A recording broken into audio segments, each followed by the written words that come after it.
When I see you. Sing it, girl. That you're pregnant. So this idea that pregnant women still can't have sex or, you know, step out of their relationship, like they're completely tied down because now they're pregnant is not a real thing. That's also a fetish it's category. Not a real thing. It's on like porn sites. Yeah. like people have sex with women who are pregnant because of their, I was going to say juices, but like things are just way more different down there when you're pregnant. So, and also and that is also interestingly enough, this is like the horniest you're ever gonna be. Like pregnancy hormones are like rampant. Yeah, it's literally like you should be. Terms that y'all have come up with, like little shit is the worst term of endearment y'all ever came up with. What's little shit? Like when people be like, yo, that's my little shit. Like, Absolutely. I can't, no. I've never. No, that's crazy. I'm learning so much on this show. Can we? Yeah, she said I'm learning so much on this show. Also, what bothers me too, since we're talking about random terms, I mean, we're gonna dial back to this for sure. And I know everybody uses this. I know, and I know what y'all about to. What they using now? No,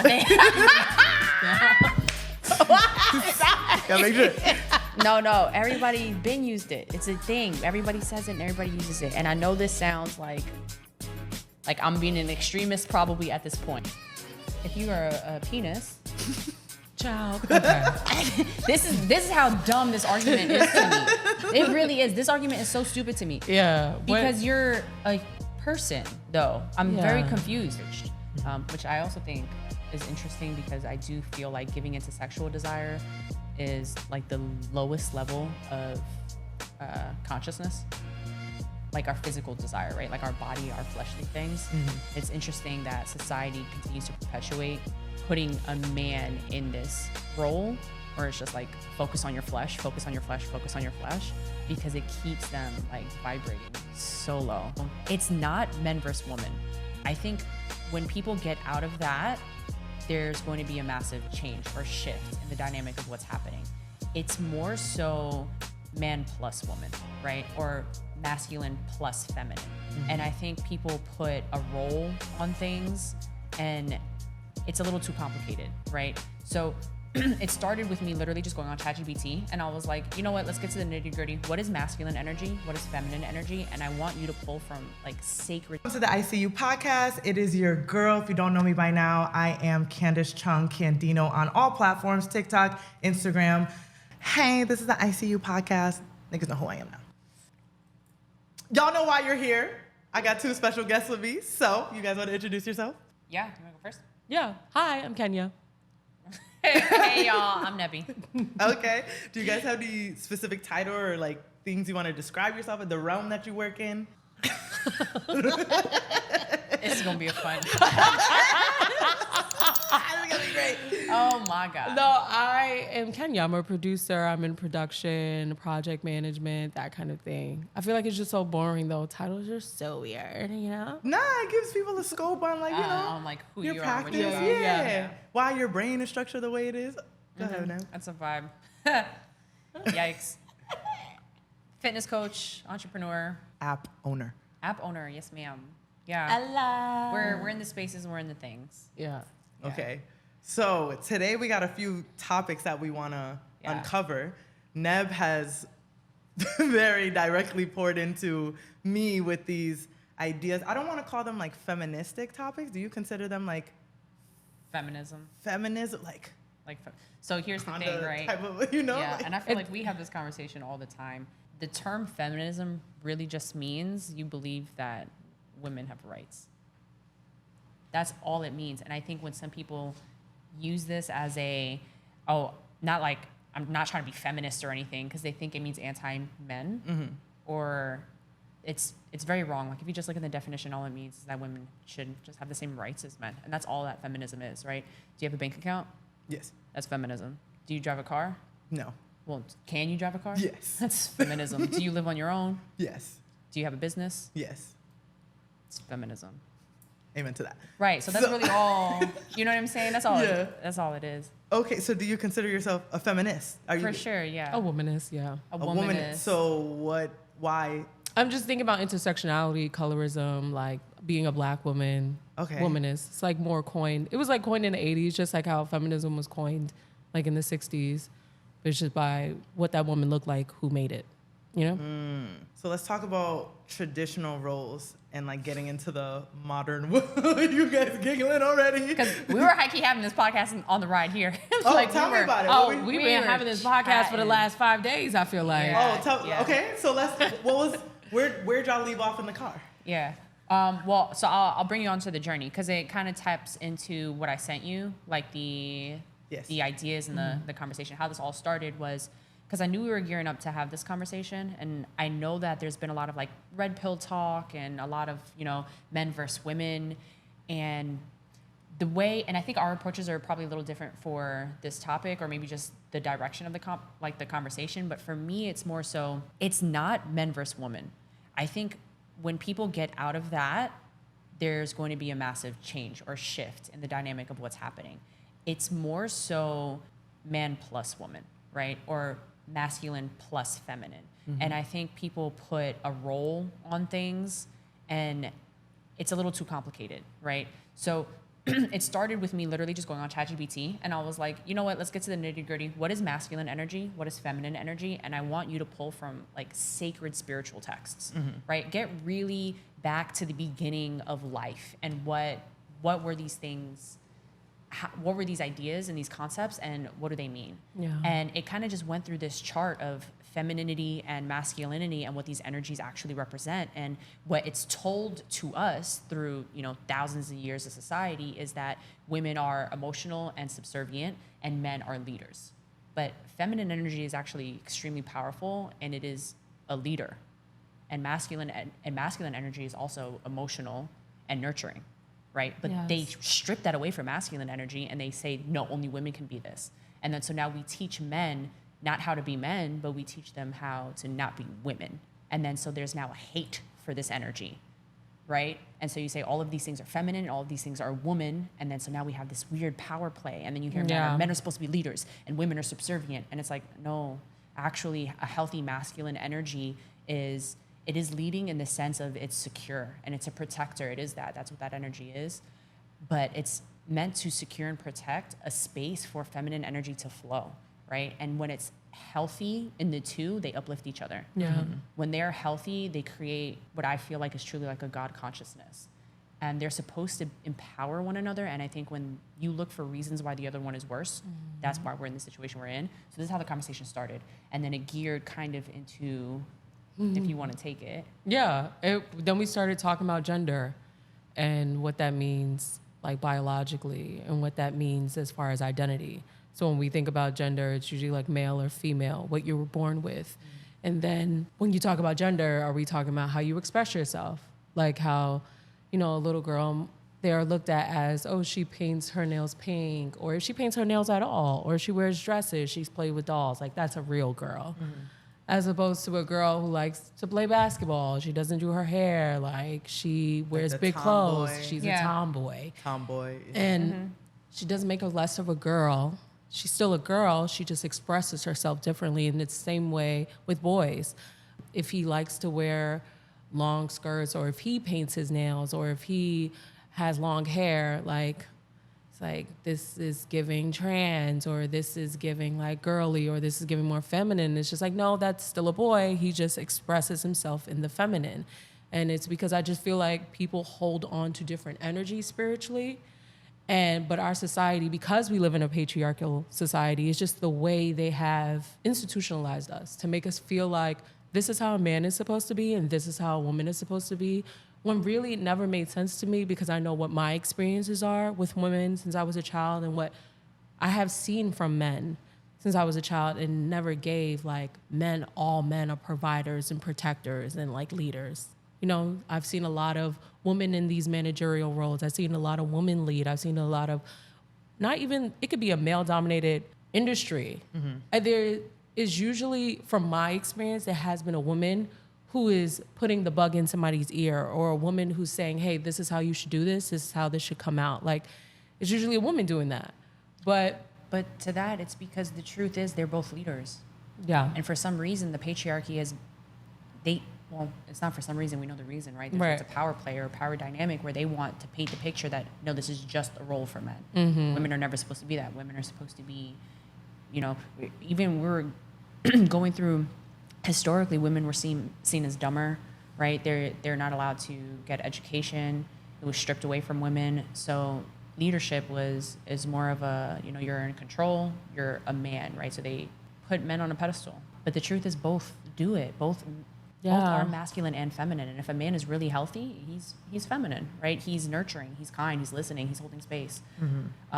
If he's completely run the other way, there's a huge wound in his masculine energy. And it's weird to say only one energy holds leadership. It actually doesn't even make sense if you think about it. So do you think traditional roles on the masculine and feminine historically and culturally were like a power play? To a degree. So we think back in time when roles started, they were never mandatory, right? What was the word? Rigid. They weren't rigid in structure. So me and you, let's say I'm a husband, you're the wife, we, back in the day, we have a farm, we have children, we're both working, we're doing the same tasks. Yes, we're both in the field together. There's more flexibility for both of us. Realistically, the roles turn into who's capable of doing that task in that moment. If you're pregnant, you can't do this. I'm gonna take care of it, right? If you're nursing, you can't do this. Looking at the season that we're in. Yeah, so it's us working in unison together and feeding on what each other our strengths are in the moment. Right. But we get now the labor force that's happening and women are not allowed to work, right? Men are only allowed to make money. Women are not allowed to get an education all of a sudden. And so now men are forced outside of the homes, leaving the women alone with the domestic labor. And then it turned into, this is the role for women and this is the role for man. That's actually not, that makes no sense. Yeah. It was forced upon women. So now it's like a form of survival. Yes. Like forcing everyone into survival. Yeah. And this is what needs to happen for the nucleus family to be able to operate. Yes. And it's funny that you use that word survival because that's what it started out as. Like, hey, we're both going to do this because we both need to survive. So we're both going to take care of the kids. We're both going to take care of the home. We're both going to work outside because we both have to live. But let's even talk like village, right? Tribal, right? Hunter-gatherer, right? It's not that women couldn't hunt and men couldn't gather. They did those things interchangeably, but realistically, the men hunted more because their bodies are bigger, right? Like you're stronger, right? Use that strength. And I support that you have this strength. How can I help in other aspects? Right. I can garden, I can gather, I can do other Be the things. helper. But at what point did we start viewing one role better or more important than the other? Because we can live without meat and we can live without vegetables. You know what I'm saying? But both are important. Like it's not like, so it's weird that there's this, Yeah. So where do you feel like misogyny plays into like how this patriarchal system has hurt both men and women? I think and this goes back to hundreds of years ago, just how in this society or many societies years ago, it feels like as if women were just infantilized constantly. They were made to be seen as children. And it's like as they got older, and when I say older, I mean 14, 15, 16, they were getting married. 14-year-old boys weren't getting married. You never hear the story about the 13-year-old boy who got married to the 25-year-old woman. You never hear the story about the 11-year-old boy getting married to the 18-year-old man. And I really feel like when we started infantilizing women, we started seeing them as children because they were children. They were kids they were marrying, and they weren't grown women. So they never, and this is just my idea, my theory.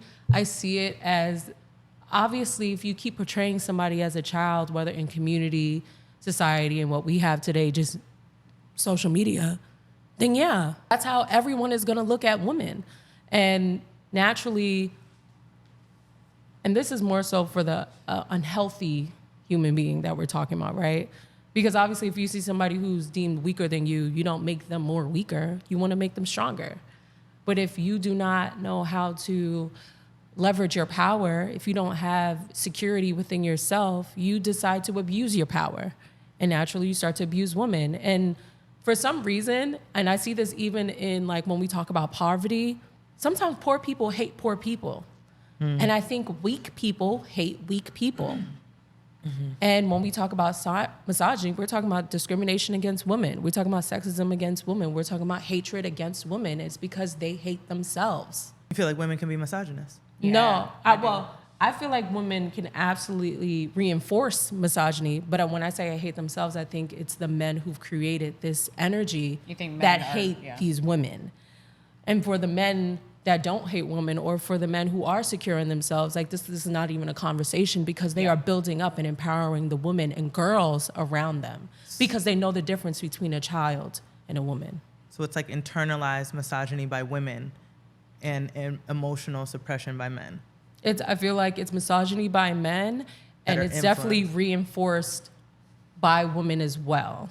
Yeah, okay. I definitely think I see it all the time. I think the interesting thing about misogyny. Can you give an example just for people that may not be on the emotional intelligence level that we're speaking on? So there's like on a micro level, let's say a mother is raising a son in the house, and she's even saying to the kid, right? If it's like a boy, he's maybe allowed to go out later, right? Or he's allowed to do things, or he has certain things that the woman doesn't have. And obviously there's safety issues and risks, right, that women face that men don't risk. So I totally understand that part, right? But I'm saying when we look at it as you can't do this because you're a boy, right? Or you should go out and talk to a whole bunch of girls, and you're a player, you got all these girlfriends in school, right? You encourage this behavior. And then for the woman, you're telling her, don't behave like this, right? A lot of times that's also coming from the mom, not just the dad, right? That's misogyny, because what you're telling the woman to do is to repress herself, and you're telling the man to have no repercussions towards actions, right? You're telling him not to respect his body and his autonomy, and you're telling her to overly value hers in a space that it can go either way, right? You'll end up with a woman that is super promiscuous and is like, I don't understand what's happening, because realistically, sexual urges are equal. Right? Men and women, we all know this. And every man that says women aren't like this and women aren't whatever are the same men that are like, women are all cheaters and I don't trust women, because, so it's kind of a double standard that you're saying. Women have the same urges. The truth is that women have been socialized to repress them better, right? For women, you were murdered if you cheated. For men, you were given a harem, right? It's encouraged, which I also think is interesting, because I do feel like giving into sexual desire is like the lowest level of consciousness, like our physical desire, right? Like our body, our fleshly things. It's interesting that society continues to perpetuate putting a man in this role where it's just like, focus on your flesh, focus on your flesh, focus on your flesh, because it keeps them like vibrating so low. Whereas I feel like men that have like elevated past that are, it's not even a thought to them. They're chilling. They're looking for deeper connections. They respect their bodies differently because they view themselves more spiritually. Versus men that don't. They're like, be where this, be where that. We're hitting strip clubs. Oh, twerk on me. Like all these kind of like, you know what I'm saying? And it's just like flesh. Instant gratification things. It's like there's something actually spiritually disconnected with you. And that's not a masculine or a feminine thing. Like this is on purpose. Society's doing this to men all on purpose, right? And women also perpetuate the cycle, right? You continue this, like you treat them like they shouldn't respect themselves. And sorry, go ahead. No, speaking on sex, so a lot of conversations that I've been around this is like, okay, well, if you're a key that can unlock every door, then you're a master key. But if you're a lock that's opened by every key, then what good is the door? Are you a key or a person? What are we talking about? If you are a penis, child. Okay. This is how dumb this argument is to me. It really is. This argument is so stupid to me. Because you're a person, though. I'm very confused. Because at this point, but these examples are or like we have men like to justify it with like animalistic impulses. Right. Like wonderful. we're so. Okay, my favorite one. Yes, my favorite one is the lion argument, right? Which I think is very interesting. So, the dynamic that a man will say is there's the male lion and there's all these lionesses. And if you really want to think about this dynamic, right? It's multiple lionesses that have a hunting structure for themselves. They're fully functioning without men. And if you actually like look into, there is a lot of prides where it's just like women chilling. They actually try to get rid of the men. So much so that when they mate with one, they'll only keep one alive because they actually don't like them. And then they'll have cubs for reproduction. And then when this male lion that's there that they use for reproduction can no longer reproduce, they ex-nay him. Off with his head. I was just honestly, once you said penis, I understood what she was saying. And then I was like, well, what happens when they're like 60? Like, do you just kill them? Like, and so the fact that you just said, like, this is what the lionists do. But it's interesting that the men will only bring up one argument, and it's just like, actually, no, you're being used, and they don't like you so much so that they only keep one of you. And that is not like, why? I don't know. It just doesn't seem real, especially at our big age. Like, what are we talking about? And then also, exactly that part, what are we talking about? Because I want to also reiterate, you're a human being. You have conscious decision, right? You're capable of making deep, empathetic connections with human beings. So when you make these arguments like animalistic, you're really just saying you have desires and urges that you don't want to have to deal with, right? You don't want to discipline. That's the word, which is, it's okay. So just say that then. Just say that you are not the type of person to seek discipline and order in your life, right? You don't see value in single partner relationships.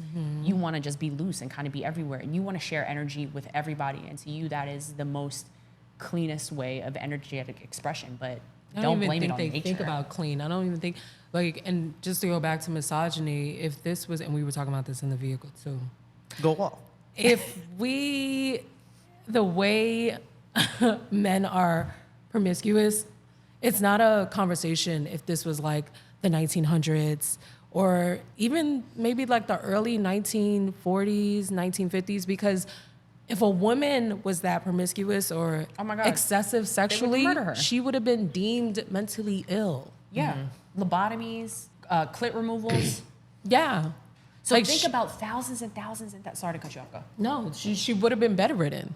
You know, if she was considered like sexually putting herself out there and somebody had saw it, they would have reported her to a doctor. Because men don't want to they don't want women to have the same pleasures or the same joys. So let me rephrase that because that sounds so ugly. I don't want to say men don't want that. The men that keep enforcing this narrative, right? They want to live in this reality where the woman is just at home and she doesn't have sexual desires, or they just really want to repress her sexual desires. So what do you guys think about another rebuttal of like, well, you guys as women, we are out for the count for 9 months if we get knocked up. So that's why we're not able to operate the way that they operate in a sense of like promiscuity and why are you in partnership with a woman and then creating a life together and thinking now I have all this free time to do other things? Why are you not pouring in all of this energy into your partner? If you have a partner that is creating, if you have a partner that is literally creating a life, you should be so occupied with pouring into that vessel.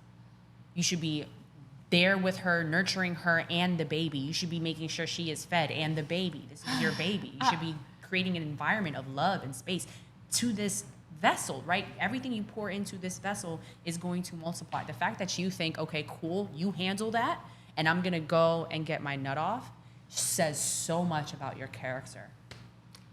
And while this is also very beautiful, I want you to know that there have been women who have been reached out to when they were pregnant by their exes and say like, I don't care that you're pregnant. So this idea that pregnant women still can't have sex or, you know, step out of their relationship, like they're completely tied down because now they're pregnant is not a real thing. That's also a fetish category. It's not a real thing. It's on like porn sites. Yeah. like people have sex with women who are pregnant because of their, I was going to say juices, but like things are just way more different down there when you're pregnant. So, and also and that also interestingly enough, this is like the horniest you're ever going to be. Like pregnancy hormones are like rampant. Yeah, it's literally like you should be home with your wife, really and truly. You should be taking care of that if you want to be for real. Because you're going to have this woman. It comes to a point where 9 months in and the man is always like, I don't want to do it because I don't want to hurt the baby. Like if you don't get in here, and that's a real thing. So yeah, you know how we are when we're in our PMS phase or that a luteal phase, the ovulation phase. That is pregnancy. I can't speak for everybody, but I feel like that's pregnancy. We're glowing. For the 9 months. You know, so it doesn't make sense. And we want to get it on. It doesn't make sense. It doesn't, like, if the men that are making these arguments actually, and I think this is for men and women, right? So, because obviously it's very easy to have an opinion on something and then just run with your opinion forever. Just when you have an opinion on something, ChatGPT is there. Just go on ChatGPT and just say, hey, Google. This is my opinion. What is the opposite opinion of this? What are the other people? What is the argument back to this? And just read it. You don't have to agree with it, but it's good to stay knowledgeable in situations like this because then you just sound ignorant. So how would you define true feminine power and true masculine power? Hold on, because we ChatGPT How I would describe it without the AI. Yeah, go ahead, do your thing, girl. I think it's very simple as authenticity, you know, and being your purest self. Can you give characteristics though? Because I know that femininity, like for example, femininity is not, it's soft, but it's not performative.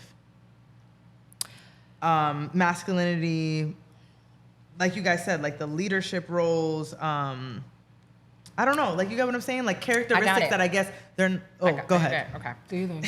So for masculine energy, the sacred divine masculine, the core essence is directional, protective, conscious, and order.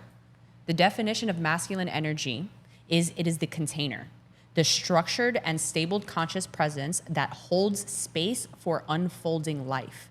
It is the force that gives direction, builds, protects, and moves forward with purpose. Now, the feminine energy, the core essence is creative, receptive, intuitive, and nurturing. The definition is the feminine energy is flow. It is intuitive, it is emotional, it is creative, it is the life force that gives birth to ideas, transformation, and connection. It is magnetic, mysterious, and connected to the unseen. It's mystical in every way possible. And notice how the masculine energy is the container that gives space for life. Tell about the dam, Neb. Oh, I'm so dead because ChatGPT said. Because that was so good. Yeah, it said, these energies are not meant to oppose, they are meant to dance together. Masculine is the riverbank and feminine is the flowing water. When they are in balance, the masculine will protect the feminine, not oppress her. And the feminine inspires the masculine and not manipulates. If it is wounded, the masculine will try to become controlling, disconnected, and violent. And the feminine will become chaotic, codependent, and manipulative. Okay. Yeah. Digest it. That was a lot. Listen to it back if you need to. Yeah. You know what I'm saying? That was the thing. I'm still trying to digest it. So how do we get from a place of division and move to a place of co-creation? Yeah. I think the first step is to not view the other one as lesser. Okay. I think the second step is it's in the word creation. I think it's tapping into your creativity, not thinking about what you have, not thinking about what you don't have, not thinking about your society, not thinking about your environment, just what it inspires you, what lives inside of you, and use that as your guidance. Not all the noise around you. You know, really being your most authentic, creative self, I think puts you in a space where you become more secure. And now you don't have like all these things that have been indoctrinated into you since you were like a child. It's so hard to unlearn though, bro. It is I don't think it's not hard. People don't realize they're being indoctrinated. Like these are conversations that people just be like some regurgitate. Matrix. Yeah. Yeah, like you don't Matrix even realize that. And that's fine. That's fine. It takes time. Unless they're removed from the space. Yeah. That's why I think travel is so important. See sure. different. Yes. You have to expand beyond your own environment, or else you'll just think you know what you know, and that's all that you know. Yeah. Until you actually take yourself out, and it doesn't have to be like I moved to a whole next country, right? Yeah. It doesn't have to, but like go somewhere. Yeah. Whether it's a different city, like just go beyond where you're so used to. Because if you don't have that unfolding, you just think, like, look at what we're around. Like this, Miami proper is like a fishbowl, and I've realized that. Like I'm like being told like Broward or just other, obviously New York, like there's places that are not like this, but it's like I'm just seeing this all day, every day, and I'm like, Lamborghini in front of the gym, normal. Yeah. Like, Miami's you that. know, big trucks and all the normal. So I get what you're saying, but it is very difficult, and the person has to be willing to make themselves uncomfortable and experience a different, you know, a different environment. Be willing to go against the norm, right? What were you gonna say? The courage to have that, I was going to say, and if you don't have the coin, the Lamborghini, or a gym membership, you can simply turn your TV off, like get off social media, unplug, and see where your minds go. Like, see where your thoughts go, see where your heart wants to be. When you wake up, what's the first thing on your mind? And if it's still social media, what's the second thing on your mind? Like, we were also having this conversation a couple of days ago, like where our minds go when we're just completely isolate ourselves from socials and having like strong communication with our friends and family. When we just dial back, I know for me, it's like architecture. I think about interior design. I just think about houses and what I want to fill in them and what I would want to like put in them, whether it's type of paint, type of dishes, the trash bags. Like, I just started thinking about a home. Now that I said it out loud, that could be like something I probably should work on. Like, metaphorically too, you know, what I want inside of me, what I want to live inside of me, and what I want to produce outside of me. So yeah, just turn it off. Allow yourself to just be in a space to see where your thoughts go, write them down, and follow that. Yeah. You know, you don't have to, if you, again, in the job market that we're in, the economy that we're in, just allow yourself. If you could take a walk every day, if you could go, I don't know, go by a lake, go by the water. If you're in a big city, go to the park. Be a human. And, and experience life. Experience beyond a screen. Go into life. I do want to go into how social media takes effect into this whole situation. And how social media has been a tool that people have used to do better for themselves, right? Like, people are making the most money at whatever age. We're seeing 16-year-olds, 19, you know, people are doing pretty well from this for themselves if they know how to use the tool. But what do you guys see as the effect on healthy relationships, or the capability of healthy relationships, and how people have digested what they're seeing on socials and interpreting that into what they define as a healthy relationship, or using that as a template? Yeah, so... Take it? I was about to say I can't say, because I haven't experienced healthy relationships. I feel like all of my experiences have taught me what it is I need to do to become healthier. Yeah. Have you defined your relationships by social media? No. Or have you been in a relationship with someone that has defined their relationship, your relationship? I think it had an effect on my relationship at one point, but I'm also realizing that I wouldn't know what healthy is until I do it again. Until I'm in a relationship again, and I'm doing the work again, and I'm putting the effort again, and I can see like where it's going wrong. But as far as like social media, I would hope that the person that I'm with doesn't expect me to use that as a guide. Yeah. Or to look at that, like, especially when we have books. I think we could just read. It's interesting though, right? Because audio it. You know, Audible is a thing. I mean, and again, I'm speaking for my people, my brothers and sisters who don't got it right now. Audible has a free trial for 30 days. Let's go Audible. You know, and they give you a free credit. But should be. Pick a book. Right. Help listen to it. Just throw the book. Audible, call me. Right. You know what I'm saying? We're trying to help the people out. Personal development. The books are like, the book could be 10 hours long. That's your whole week, you know? An hour a day. And habit stack it. Because there's things, when you turn on the music, it don't gotta be music.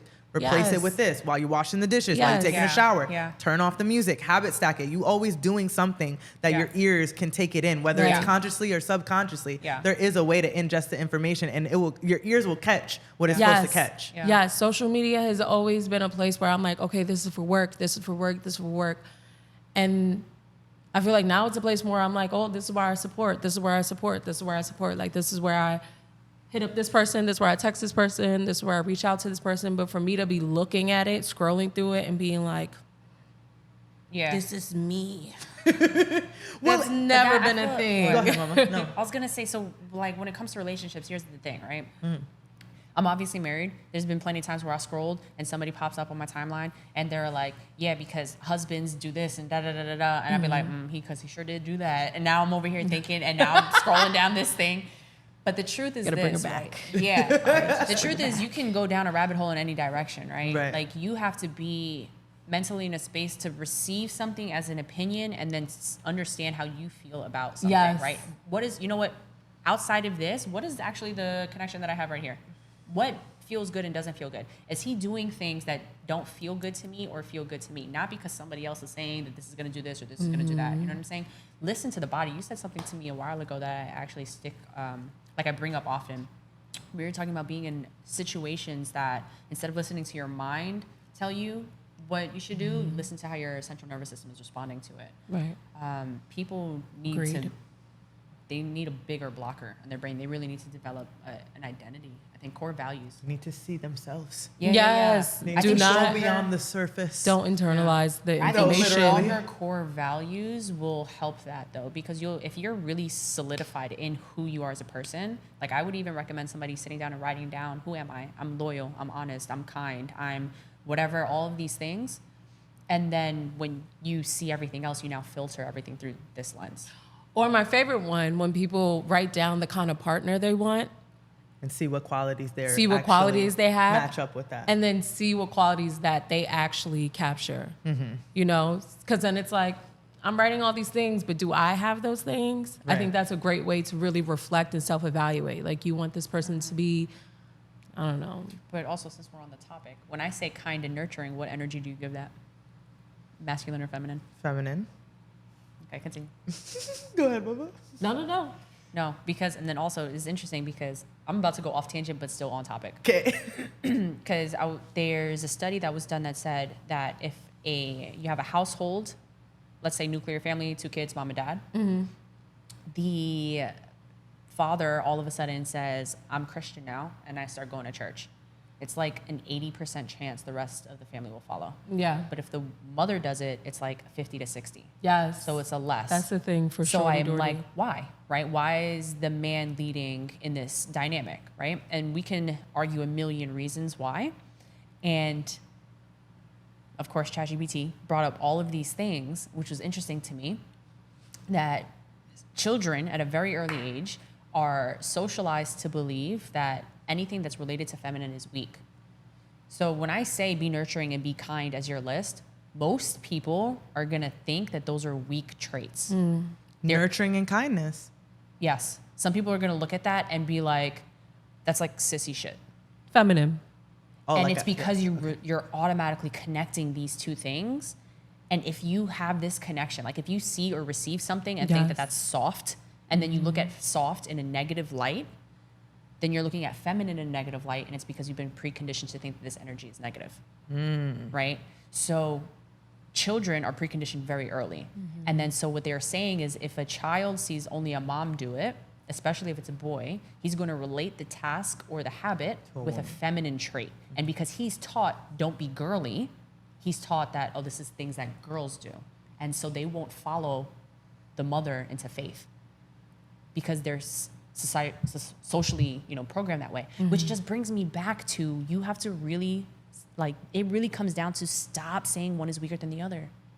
As soon as you take that away, as soon as you can really dig deep and say, no, feminine is strong as shit, because it's super powerful and it's really it's all encompassing. If you think about the water crashing into rocks, it changes the shapes of mountains. Why don't we ever, that's not weak, right? So, but if we can create or compare feminine energy to this type of mass impact, right? Why do we continue to? It's not called Father Nature. Right.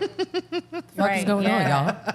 But and I really think that's what it is. I think that's what's going to stop it. Real, I think that's all that it is. As soon as men tap into that and realize, oh, feminine is actually strong as shit, and I can get down with this, and own that, and then tap into where their feminine is lacking, instead of trying to repress it. Because I think more often than not, what we see when we get men with this self-hatred, what you were talking about, they hate themselves and so they pour it into women.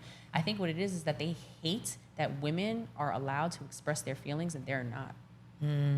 I hate you for that. Look at you, you can just be free and you can cry when you want to and I can't. Ooh. That's hard. That's hard.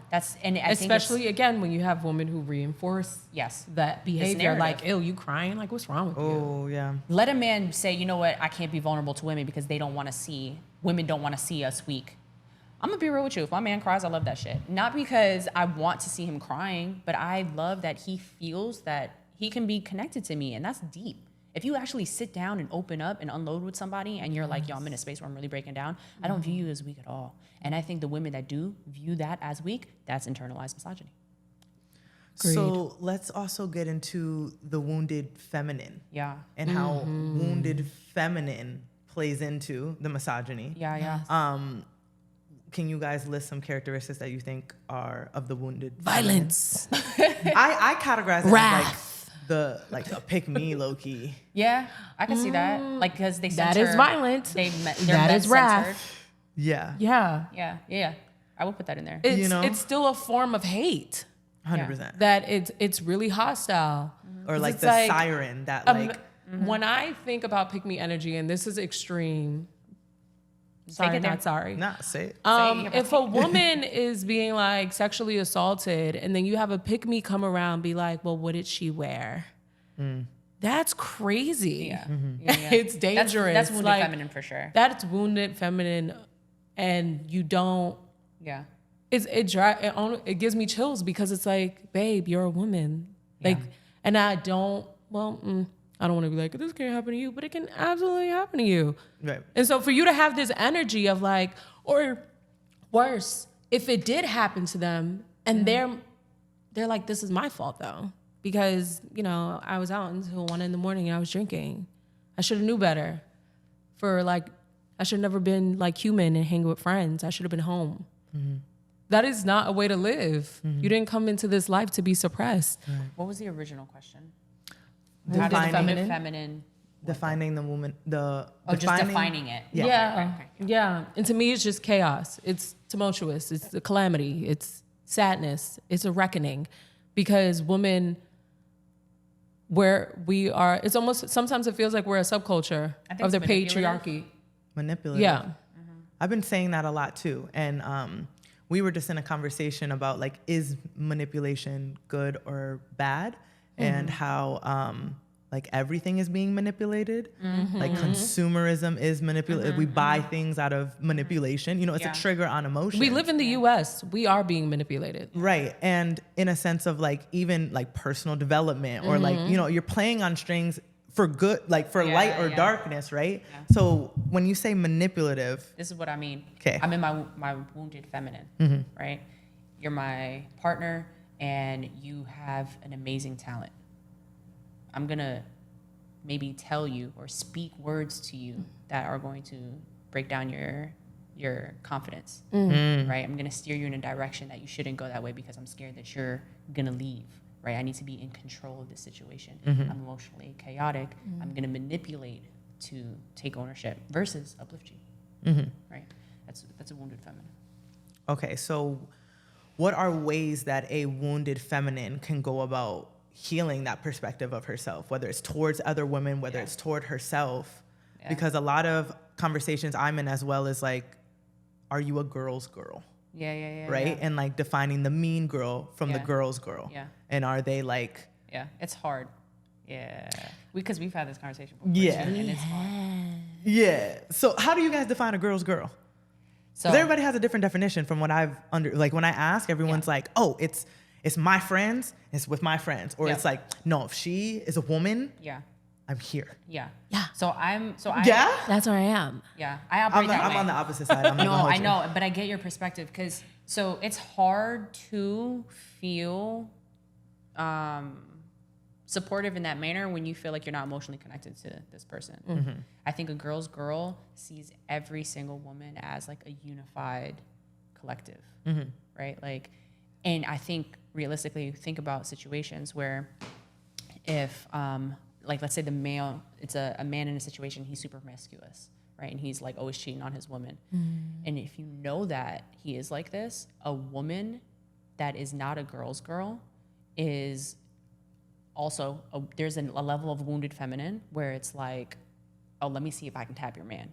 You know what I'm saying? He's taken or he's married, but I want to try that because he's technically off limits, right? And now, so I'm in this like space of control or possession and I want to be on that versus a girl's girl is like, I'm actually really disappointed in you betraying your unionship. I don't value that. So if you try to talk to me, I'm actually disgusted by you. I'm not attracted to the type of person that you are. And they just move. So I feel like that is. So how do we shift from the wounded feminine to? That's a great question. Or what are things that someone can do to like heal their relationship around? Because maybe it's, I know for me personally, I'll just share personally, I've experienced hurt from both sides, but it's hurt me the most from what, like, men, it's just like two brain cells, they're both arguing, like, okay, cool. But that you're on your last leg for real, you know? So it's like, all right, the species Not is all this, of y'all. Not some all of of y'all them. are doing great. No, some of, yes, we have, yes, 100%. I definitely had a conversation yesterday with a very emotionally intelligent man that I appreciate. Yeah. So, yeah.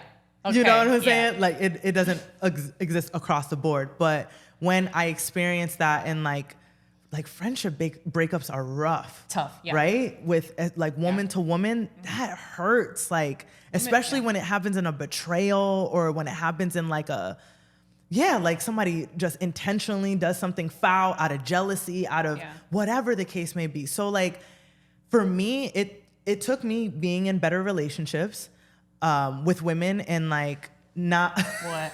No, God, I'm listening. I'm thinking of my thoughts and I gotta say what I wanna say. It's hilarious. Oh yeah, you ain't seen nothing yet. That is hilarious. Yeah. But it's taken me quite a bit of time. And I definitely am on both sides, I'm a guilty till proven innocent type of person. Because I've been perceived as too soft and kind, and nice girls never win. So no, you're not about to play with me. Yeah. You know, on either side. Yeah, you know, like not yesterday.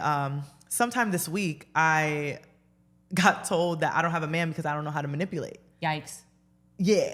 That's toxic. And I was told that I need to read the book Why Men Love Bitches because I'm too nice.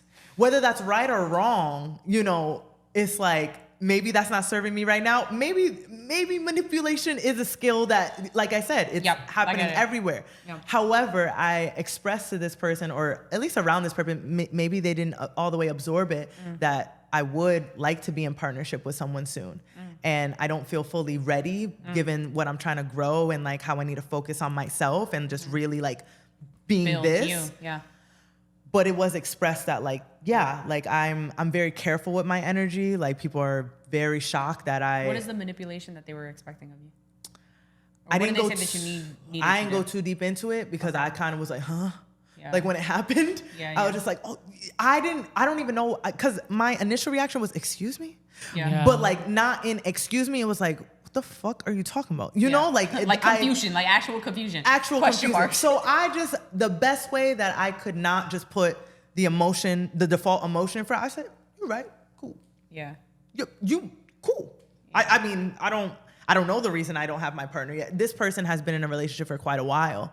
So it's like, I mean, I'm not going to justify myself to you. Women need to manipulate. I think this is from a woman, by the way. Yeah. Okay, just want to make that clear. No, I hear that more from women than anything. So I would assumed actually.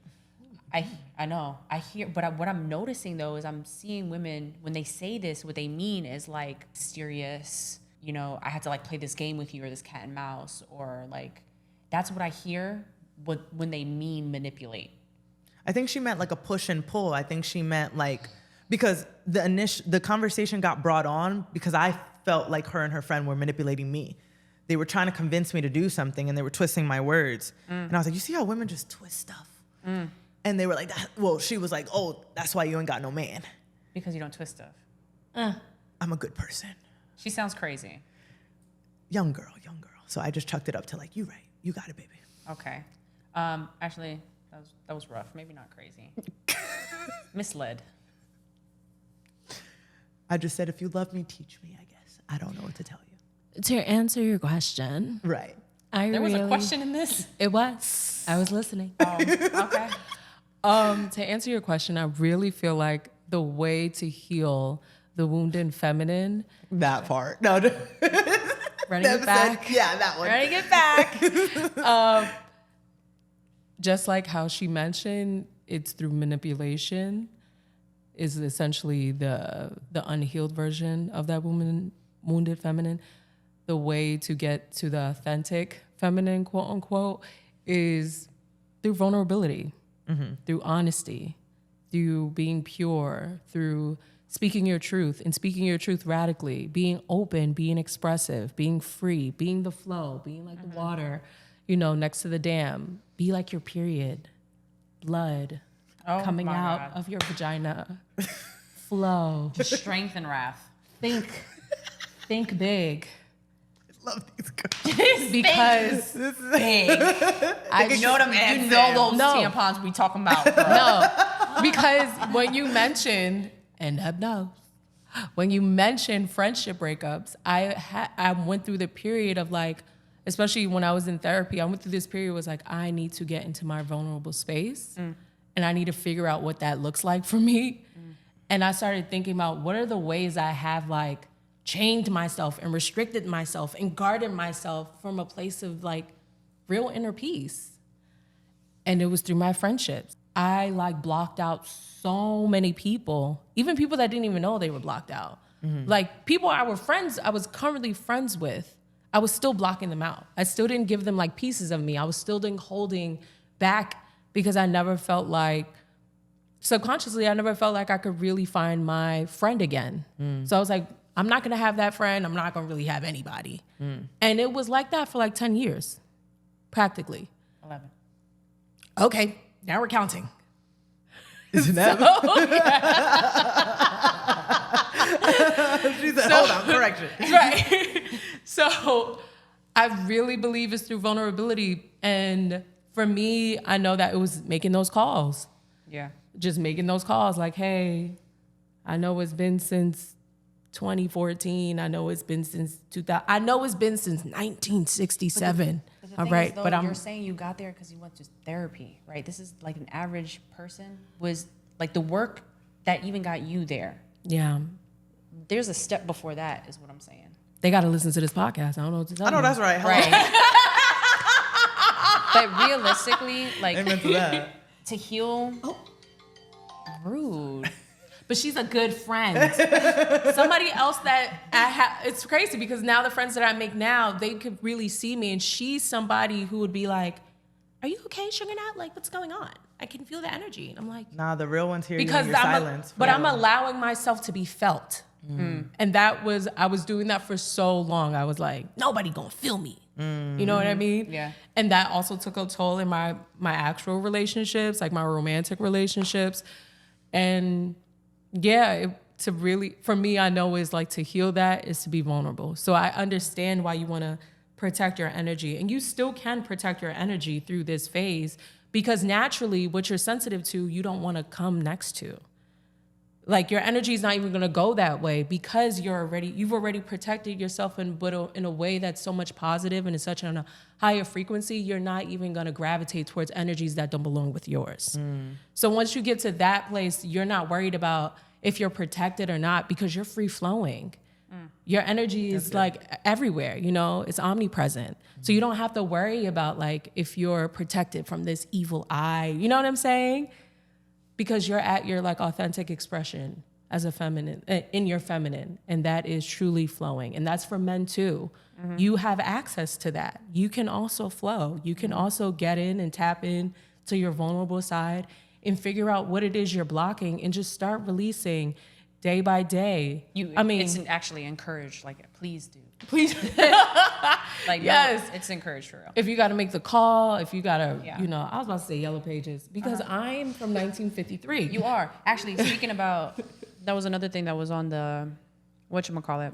Well, you find that. I do want to also say that I have always had a female best friend, like literally since elementary school. Yeah. They've interchanged as I've grown, and I've definitely learned intimacy through my sisterhood relationships though. Like I've experienced the most intimacy. Yes. Not sexual. Yes. But non-sexual. We get it. Believe me, we get it. You know, We get intimacy it. through Yeah. my, you know, relationships in that way. And I'm just like, you know, just checks and balances of like being wounded by it and then knowing that exists on that side and feeling like, you know, just that's the back and forth toy that I go through, or feeling like it only came from that specific friend. Yes, because it was a very specific that person. strong, like, I'm going through what you guys went through. Yeah. That was my childhood friend, 10 years. Yes. Yeah. Yes. And it fell off because it's like 3 your years vulnerability ago. partner. Yeah. Right. I was just telling Neb the other day because she was telling me like I don't feel like I'm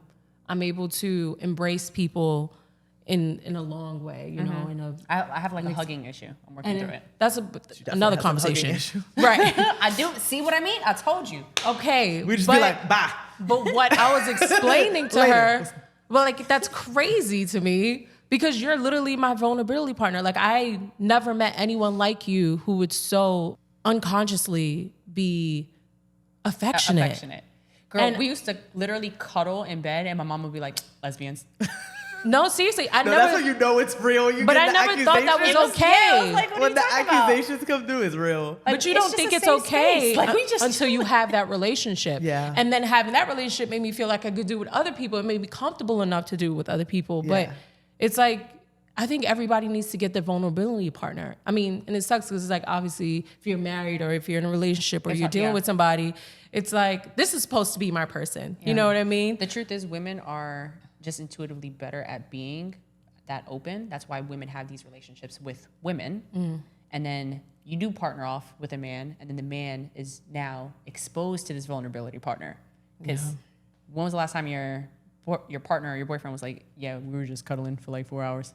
We were just talking about a post and we wanted Johnny to be like, say I love you. Like, I Oh love yeah, you. because somebody commented on somebody else's post, and there were two guys, they're friends, and the comment was, "I love you," and it was just, "I love you," and he just was like so uncomfortable. He was like, nah, I can't do that. I can't. Yeah, nah. we're like, just say I love you to your I friends. was like, say I love you, yo. Give me your phone. He Say said- I love you. He does say I love you, but for him it'd be like, I love you, bro. Right, Like period. he has to add the bro, Yeah. right? Which is like, okay, I get Which it. is still like so crazy. Like you literally, so you're telling me you can't say I love you.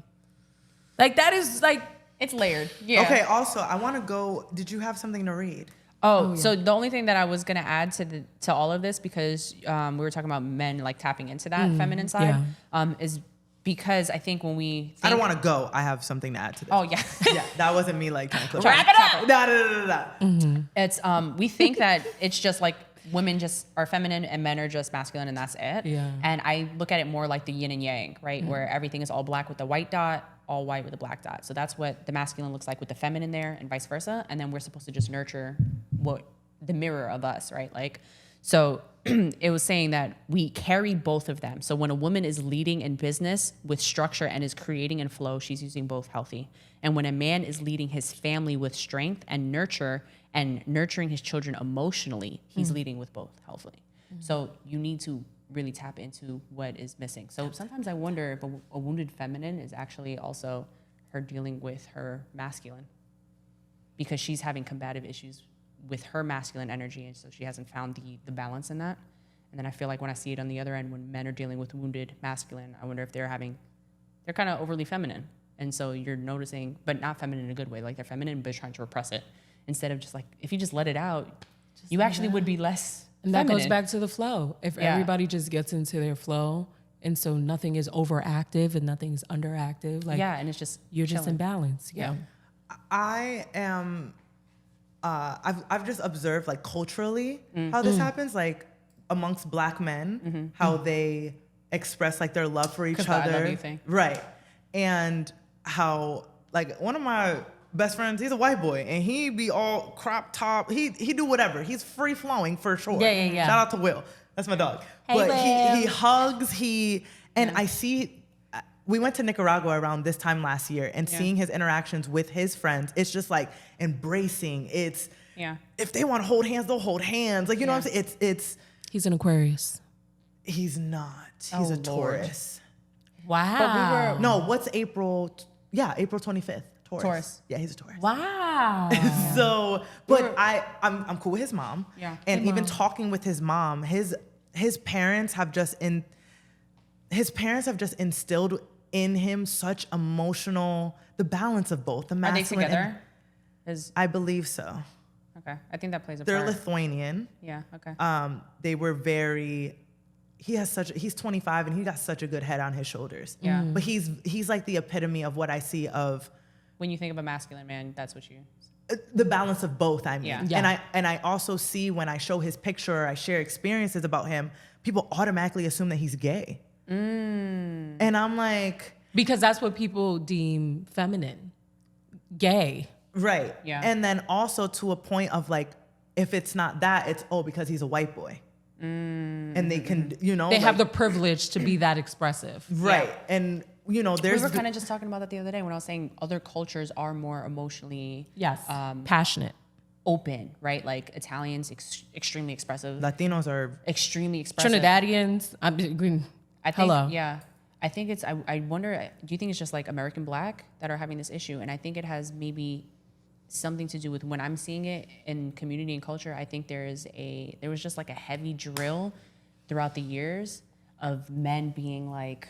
I think they were just dragged in a certain way. Whereas I definitely think it's Black American, but I definitely experienced being Jamaican. Like Bati Boys, they have a song about burning. I have to associate. We have a song about My crew, is that the song? Is that what we're talking about? It's a great song. It's not. And I know the gays who still love that song. Yes, girls, because even. You know what it is? Because it's not supposed to be funny, right? Because it's like, they're killing. But it's an anthem. Yeah, it is. And when you actually look at the lyrics, it's wicked. Yeah, it is. So, culturally, I mean, when I go to Jamaica, I'm seeing it more. Yeah. Is it, like, I attended a wedding, like one of my cousins, he's gay. And watching my... They played Chichimon at his wedding? They did not. Oh, that would have been... But watching my family watch that interaction, I could feel how uncomfortable... This is an older generation, though. Yeah. You know what I'm saying? So, like, it's like, they want to support, but it's like... I wish I came. This is hard. See, so... So, I don't know if it's just... I think... It's bloodline things for sure and, like, cultural, societal norms, but... I see it stronger in certain, like Black American, definitely. I was surprised that you brought up Trinidadian. I'm not too familiar with Trinidadian when it comes to like affection and things. Oh no, I'm thinking about it as far as like, just the culture is very like, welcome to the world. Like we all one, like we all like get up, we have fun together, we dance with each other. Whereas like sometimes I think in America, it's like, nah, I'm not gonna be dancing. Yes, that for sure. Like, but in a sense of like masculine and energy balance, I see it more with my Caucasian friends. Like really? That like being expressed freely, not giving a damn about how it's perceived, being able to exemplify that amongst like their brothers, their friends. Like it's just, this is what we hold hands. We hug each other. We hug each other for a long time. Like cry around each other. Like encourage. It is a privilege. Or it feels like a privilege. But to those who don't have that privilege. But is it also like being born into money, right? You build a certain relationship. I don't think it has to do with money. No. No, just as an example, though. Yeah, like the relationship that you have with money because you become so acclimated to it. That's what you know about it. Yeah, that's all you know, though. Right. Yeah. So is it that Black Americans or Caribbean Americans have just been... Don't have the access to that money. Right. I hear what you're saying. You got what we're saying now? No, I'm very lost. So like how she's just explained, like, you know how somebody who's like born into wealth, right? And that's all they know all their life. So this is nothing to them. Like having nice cars, having nice house, like they don't even see it as so you're nice. saying Black Americans are not born into... A lot of Black Americans, she's saying, is not born into that wealth, emotional wealth. That's okay. Where that's they what can I'm express, just trying to make sure that's feel. what we're talking about. Yeah. So it's like when I hug my bro, I gotta be like, no Diddy. Like why? Yeah, that actually kind of irks me. I'm like, stop saying it. No, it's so Diddy, childish. there's just terms that y'all have come up with. Like, little shit is the worst term of endearment y'all ever came up with. What's little shit? Like when people be like, yo, that's my little shit. Like, Absolutely I can't, no. I've never heard No, that. that's crazy. I'm learning so much on this show. Can we? Yeah. She said, I'm learning so much on this show.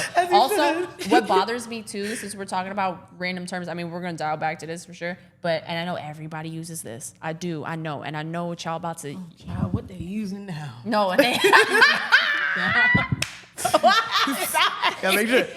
No. Everybody been used it. It's a thing. Everybody says it and everybody uses it. And I know this sounds like I'm being an extremist probably at this point. Go. Okay. The term I hit that. It bothers the freak out of me. Because it's like, it just shows like, oh, so you're saying a woman doesn't have any agency to say like. No, it just, to me, you're just objectifying a human being. And you're like, to me, this is what it is. It kind of ties into this, right? Like you have an issue with being emotionally vulnerable. So if you ask a man to replace that term with, oh, I had sex with this young lady. I made love to this woman. Watch him be very uncomfortable. Yeah. He's going to feel extremely... Yeah, he'd rather be like, yo, I fucked. Or I hit that. Because that is an object. You've objectified her. So there's no emotional connection. Now nobody's going to look at you like you're a punk or you're a pussy because that's not a real thing. And then you hit it, so it's violent. So now you're a double man. It bothers me. And I feel like we really, like our language carries weight. And that's what it is for a lot of minorities. I don't want to just face it on Black Americans. Yes. But it's a lot of minorities across the board, especially people who are living in poverty and destitution and the inner cities. It's the language that needs to be changed. That's not something that's going to be changed overnight because it also starts at home. How are people talking to each other? How are your parents talking to you? How are your grandparents talking to you? How are your cousins talking to you? You know, and who is saying, no, don't say that? Like, who is taking accountability? Who's taking charge? Based on the wound, like, would a wounded feminine accept being called, oh, this is my bitch? Yes. Yes. Yes. Yeah. I would, like, literally never. Like, I'm actually super offended if a man says it to me. If a man says it to me, I'll be like, you my bitch. The fuck? Excuse me. Oh, my God. And see, but and then see how that it's like sounds. real feminine. Yeah. You're not going to like hearing It's that. about to be so why feminine would on you- feminine. It's crazy. It's crazy. I Unhealed. don't like it. Don't call me that. I'm literally a human being. Like, And it's definitely, music is very influential, right? super. Oh, for And sure. There's a certain narrative that's being pushed Yeah. with Yeah. music right now. And it's giving very wounded masculine and wounded feminine because it's a gender war going on. Like, I don't even hear nice R&B. No. When you You say know, we don't hear- are you specifically talking about R&B and hip hop? I'm talking about, yes, hip hop, rap. Yeah. Because I feel like it's always been that way. Okay, tell me more. Like country music, I feel like is more like they loving you. They outside your house. They pouring you know into what you. I'm saying? You know, I think country music, it tells, I love country music because it's always telling a story and I'm nosy. But also R&B is not. R&B is definitely that. wasn't like that in the 90s. Yeah, It was R&B was like, I love this woman. I'm Wifey? Yeah. Okay, yes, R&B. I'm sorry. When you say Candy hip hop, Rain? Soul, jazz. when you say Just hip hop, love. I'm We thinking talking about just love. Ludacris. I'm thinking about DMX. I'm thinking about Diplomats. I'm thinking about Nas.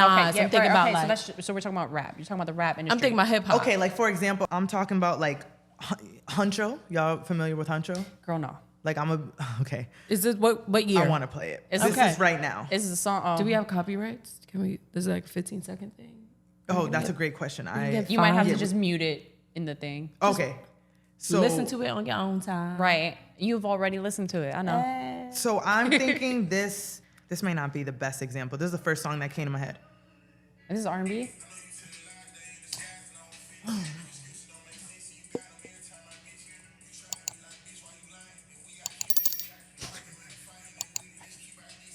Okay.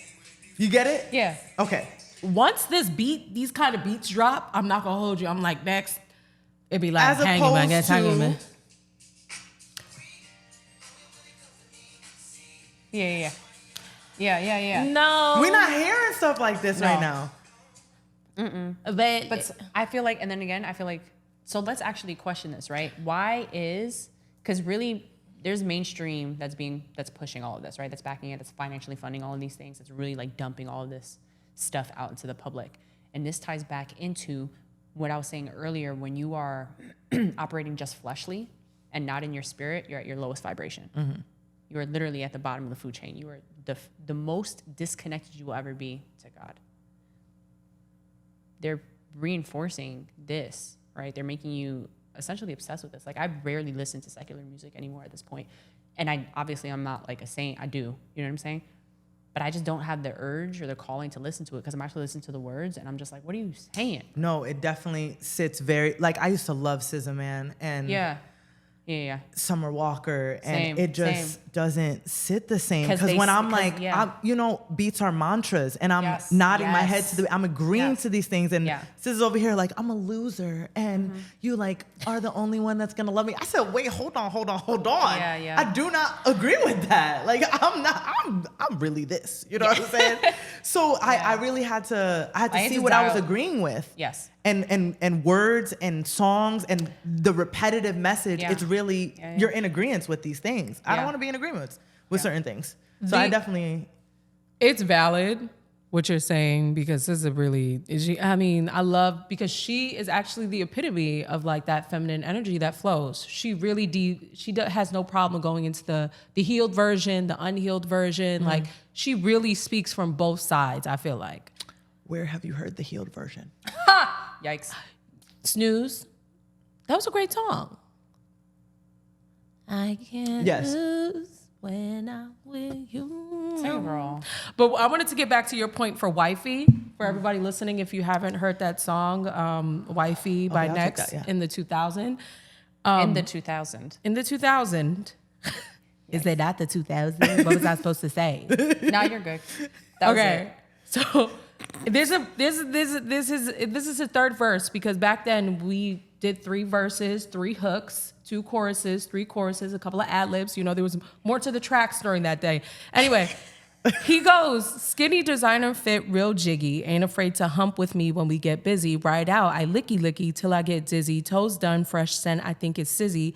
Hoes none. She's the one down with me. Used to struggle, now we bubble counting G. I say this all to say, I like it. What you mean? Right, yeah. I'm trying to be that with my man. Hell yeah, licky. Yeah.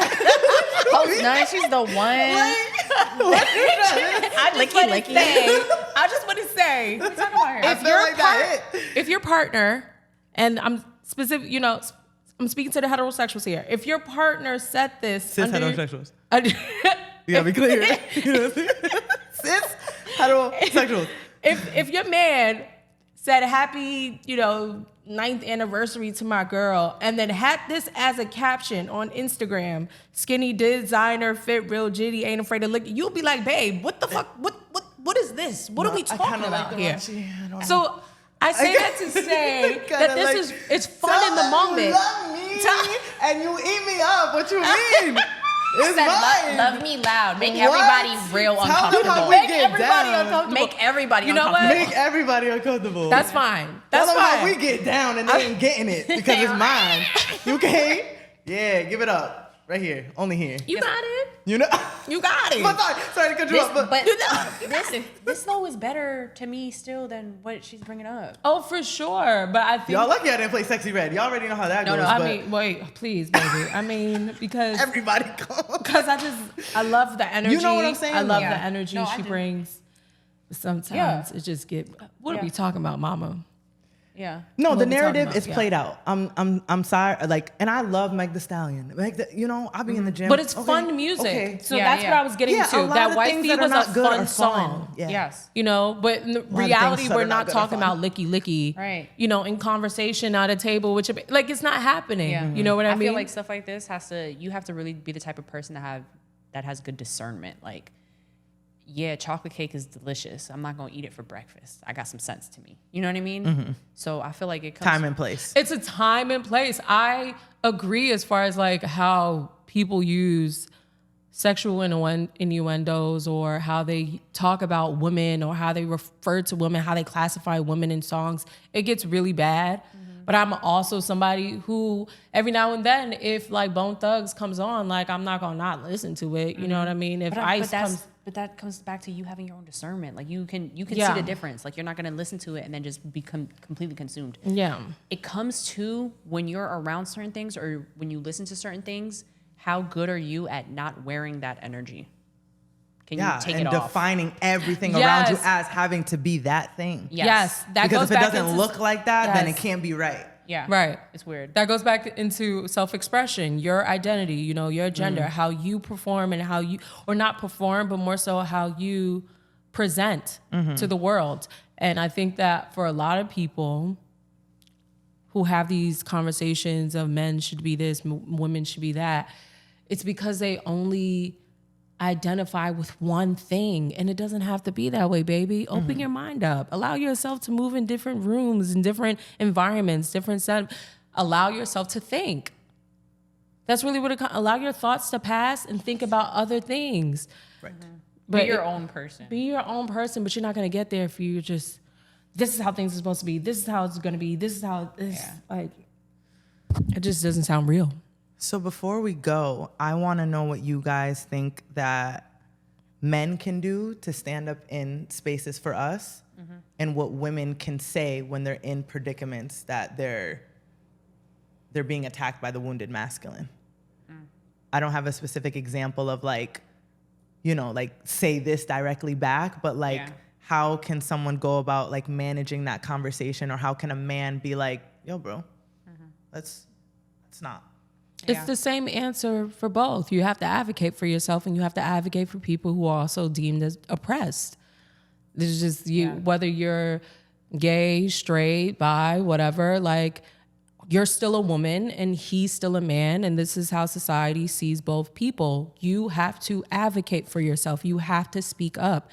And the people beside you have to do the same thing. Like, if they're not an ally, you need to remove them. I feel like it's for a man to stand up in that space, I think I would employ him to try to make the argument from the other side. Like, before you're about to say something crazy out your mouth, try to come back to yourself. Like, try to argue to yourself back. And what does that feel like? I think that may help. I don't know. Are you talking about in a situation where like somebody's being dehumanized or belittled or like abused in front of like a group of people, and you're like, what should the man do? What should the woman do? Like, is that what you mean? I think it's nah. Like, okay, so two separate settings. I'm a woman. In the military, at the gym, at the bar. Yeah. And men are just talking about like, oh, like bitches are this, or just speaking how if a woman does what a man does, like she's this or that, like these types of conversations where it's just like, they can't do what we do. They shouldn't do what we do. We're supposed to be polyamorous. Yeah. We're made to be this way. We're not made to be monogamous, right? The fuck? Yeah, that sounds crazy. Why are they saying that? Who is saying this? So what would you implore the woman to say in that type of scenario? Well, is she in the conversation already? She's around it. She came with a homeboy. So she's there, and like men are advocating for this. Okay. Yeah, no, she should speak up. You're not gonna have me around your homeboys and y'all just talking shit. Say something, sis. Yeah. She's saying what to say. Oh. So, yeah. First of all, to empower the feminine, just to, because obviously there's some people that do not have this conversation is only going to hit deep with certain people that are here, right? Yeah. Especially when it comes to men. Yeah. Not all men. Yeah. But when you're here, and you had to have done a certain amount of work to be able to receive this. So what can that woman say? Those are not people that are here. Yeah. Obviously. I would literally just remind them, look, if a man is saying, no disrespect, but like, if they're saying, no, I mean, they're not there. If they're making that argument, they're just not there. Right. So it takes. Yeah. I would just remind them, men and women are the same. We have the same sexual desires. Men think that they're polyamorous because they've been encouraged for thousands of years to have sex with multiple people, and women have been punished to do so, right? We have no idea how women would behave if they were never punished for it, right? Given the situation that we're in now, women are no longer being punished for it, and now look at how women are behaving. Right? So let's be actually for real. The chains are off. They're wilding out because they can finally be free, right? They are liberated. So they're acting the same way. What you're saying as a man is you're saying that you don't want to practice self-discipline. You don't see value in having discipline for yourself, and you don't think this is good spiritual hygiene. So just say that. Just say you a hoe and you want to be a hoe. And you can be that, and that's totally cool. But understand, a hoe means a person having sex with multiple people. Doesn't mean a woman having sex with multiple people. And let me add to this. What do you have to say for a man that's like, I'm not doing it, I'm just thinking about it? I don't understand. What is the point? I'm just looking. It's just what men do. We just look like we naturally just Actually, look. I went to Jordan Peterson. He did like a live thing. And he said something along the lines of, your core values are going to direct your eyes. So if you're just looking, that has to do with what you value. If you genuinely don't value that, it's not even gonna come across. You don't even see that. You focused on other things. Don't even come in your peripheral. So, okay. Y'all heard it. On the other spectrum, a man is in the predicament where his homeboys are like, an example that I recently heard of is like, you have to control your girl. You shouldn't let, there should be no. What is happening and not, on this show? Okay, wait. It's not on the show. It's outside the show. We real healthy in here. You know what I'm saying? Ears. We're trying to give people perspective, but let me rephrase that. This sounds great. In a sense of like, you need to control. Yeah. You need to control the situation. She shouldn't really be talking to these men. They should know that you're her man. You need to make that. Hold on though, because it's not like people don't know though through the interaction. Like the interaction is pretty evident, but when it's I just hear like control, see, because too, and this is something that that I was feel a strong like, word to use, and everybody tripped out. Because so we think about like submission, right? That's a two-way street. You think about control in a sense when you're in a relationship. Be for real. It's like you're kind of in jail, right? And you say, I don't mean that in a bad way. I mean that you are tied to somebody else's emotions and opinions, right? So I have some sort of control over my husband. He has some sort of control over me in the sense that our decisions in life, we think about each other, right? So there's control in that space where like, I'm not gonna do things that are disrespectful. He's not gonna do things that are disrespectful. So when you say control, what are you saying? I'm saying like certain men that are giving suggestions to other men are saying like, don't let yourself be misrepresented. So go do something about that situation. Like if they're either assert yourself, like a woman argument was talking to somebody. Like like I'm a man. I'm going to go reserve the table. I leave my girl alone. Somebody walks up to her. I need to immediately like assert myself in that situation to let that other man know. Like back off, that's my woman. Yeah. Remember in The Temptations when David Ruffin went up to Tamika Earls? No. Or Tamika somebody, and I she saw was just trying Temptations to, when I was like 11. You wasn't watching. That's the problem. You asking me things that are just not. Anyway, the woman was talking to the man. She was just giggling. They was at the barbecue. It was real chill. And then David Ruffin was like pulling her over, like, and everybody's like, "Yo, chill! Like, what's wrong with you?" He was like, he was trying to get in control of his woman. That's and it was what I like, mean. Yes. So he's taking abuse. it out on her, or he's taking it out on the man. He's taking it out on her because she was talking to the other brother, like they was giggling, but it wasn't nothing deep. It was a family function. Yeah. It's interesting. So and other men are Now, I mean, assert yourself. I don't think Otis was, trying to tell David like, hey, you need to control your woman. But what she is saying, like, it's in this scenario, to be more masculine. The other men are telling him, right, so go get your you're woman. just relating an action to masculine energy. Yeah. So I feel like this is also the language that needs to be redirected because I mean, this is what's going on. Yeah, they are saying that this is what is masculine. Mm-hmm. That's actually not what's masculine at all. How should that man handle that situation? Right, and if he genuinely there's other men around that are like, So if he genuinely felt insecure or uncomfortable by it, I think he should have a conversation with her. I think she is her own person in general. Yeah, like. Because I'm thinking about the other way around, right? If my man is walking over to some woman and they having a conversation, that's making me super uncomfortable. I'm gonna say something to him. Mm-hmm. That's just because you're in a situation. I am. You over here talking to some hoochie mama, getting too friendly, touching her shoulders. She didn't say nothing about no hoochie mama or touch her shoulders. All she said was that they were talking. I saw, this is what I saw in my head. Go ahead. I mean, when two attractive people are talking to each other, you know what I'm saying? Let's say that this person, it's your husband, an attractive person. You know what I'm saying? Like, if it makes you uncomfortable, that's... So if they were ugly, then the conversation is okay? My point is, if you're uncomfortable by the conversation, have a conversation about it. Okay. I don't like controlling somebody is kind of crazy. It's out of pocket. So just going back to the original question with the feminine, I really feel like when I say speak up, in my head, because I'm always ready to go deep. I'm like, why do you feel that way? Why do you want to be in poly relationships? How will you take care of 5 women financially, spiritually, and emotionally, intellectually? You can't, by the way. How does that work for you? So when I say speak up, coming for you.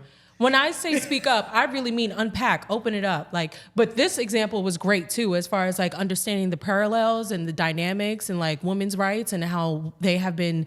Are these also the men that are like they want multiple women, but then they're super controlling when a woman is talking to another man? In the male scenario, I really feel like the man should check those friends. Like, oh yeah, you need to control your girl. Control her for what? She's not a dog. She's not a pet. she's my woman. We are together. Why do I need to control her? I trust her. This is the love of my life. That's a very that's a great sentence, right? You know what I'm saying? Trust my person. Idea of me talking to my person as opposed to just talking to my friends that's clearly tripping. Like, why are y'all like this? And then the conversation unloads. Why are you guys like that? Why do you feel this way? Mind you, my girl having a whole conversation still with this guy because I'm now focused on my friends saying all this dumb shit. That's how I feel. Okay. That's good. I feel like I would have got there eventually, but if I do. I feel like I would have got there eventually. But if you rubbing on my man's shoulders and my man's rubbing on your shoulders is a problem. Did you say rubbing on shoulders? This is what I saw, okay?